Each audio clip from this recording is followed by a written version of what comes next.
दिवसभर काम करून जिभेची चव वाढवायची असेल तर मसाला खिचडी बनवायची आणि हो, वरून तुपाची धार आणि तोंडी लावायला कढी करायला तर अजिबात विसरू नका.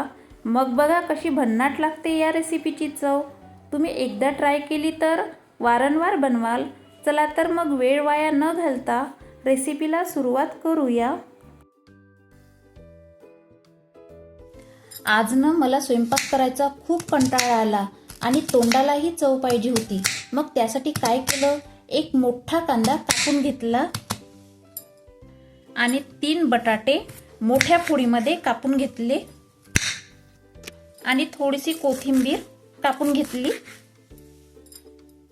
लगेच एका खलबत्त्यात 1 गाठा लसूण सोलून घालायचा. 1 इंच अद्रक, 1 चम्मच जिरं, 2 चम्मच लाल तिखट, 1 चम्मच घरचा काळा मसाला, 1 चम्मच धनेपूड, अर्धा चम्मच हळद आणि 2 ते 3 चम्मच खोबऱ्याचा कूट. याचं मस्त जाडसर वाटण करून घ्यायचं. इकडे मी 3 वाट्या राशनचे तांदूळ घेतले. तुम्ही कोणतेही तांदूळ घ्या. 1 वाटी तुरीची डाळ, अर्धी वाटी मुंगाचा सोल, म्हणजे 1.5 वाटी डाळ तर 3 वाट्या तांदूळ. हे माप आपले परफेक्ट आहे. आता 3 ते 4 पाण्याने क्लीन करून घेऊ. तांदूळ क्लीन झाले की यात 1 ग्लास पाणी घालायचं आणि मस्त 5 मिनिट तांदूळ यामध्ये फुलू द्यायचा. इकडे गॅसवर कुकर ठेवायचा. कुकरमध्ये तेल घालायचं. गरम तेलात मोहरी आणि जिरं घालायचं. जिरं तेलात फुललं की कढीपत्ता घालायचा.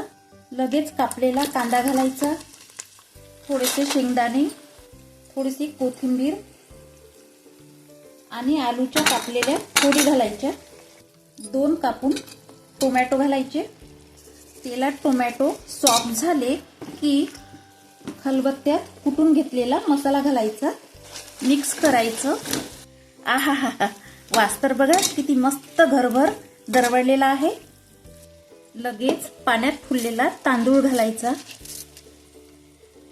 मिक्स करून चवीपुरतं मीठ घालायचं आणि आवश्यकतेनुसार पाणी घालून कुकरचे झाकण लावायचे आणि 2 ते 3 शिट्ट्या काढून घ्यायच्या.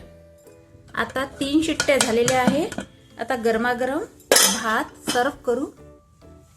आता वरून मस्तपैकी तुपाची धार सोडायची आणि तोंडी लावायला लोणचं घ्यायचं, नाहीतर गरमागरम ताकाची किंवा दह्याची कढी करायची आणि मस्त स्वाद घ्यायचा. तुम्ही एकदा नक्की ट्राय करा.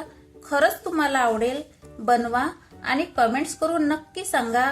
पुन्हा भेटूया नवीन रेसिपी बरोबर. धन्यवाद.